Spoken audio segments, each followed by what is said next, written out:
So do you think you're better than everyone else?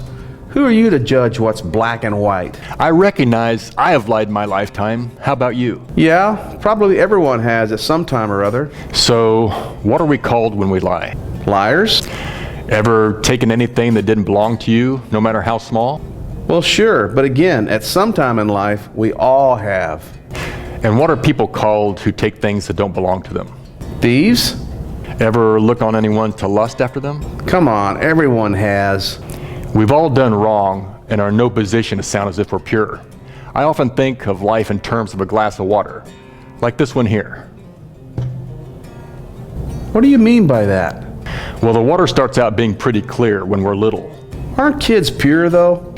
No, you don't have to teach a kid to be bad or selfish. That comes naturally. But you do have to teach a child to be good, to share, and to not hit Tommy. I haven't really thought about that before.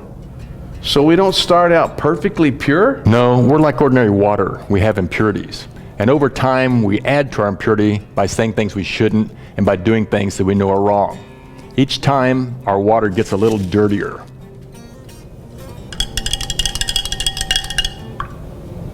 That's a good illustration of life. So what happens when it really gets dirty? My life got so dirty that I was hopeless about it ever being clean. If a judge would have condemned me for being dirty, he would have been right.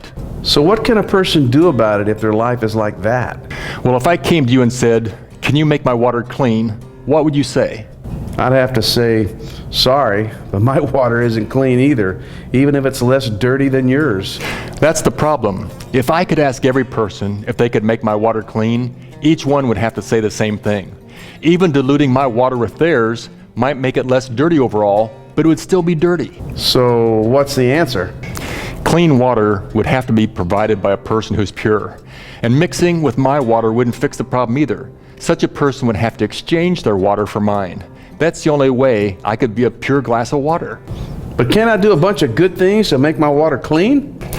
Adding clean water to dirty water doesn't change anything. Doing good will never make it pure. So if all mankind has dirty water and no amount of doing good changes my dirty water, where can I find pure water? It would have to be provided by a person who wasn't polluted, wouldn't it? Oh yeah? Well, is there such a person? Yes, there is. I want to know more. Tell me about this person.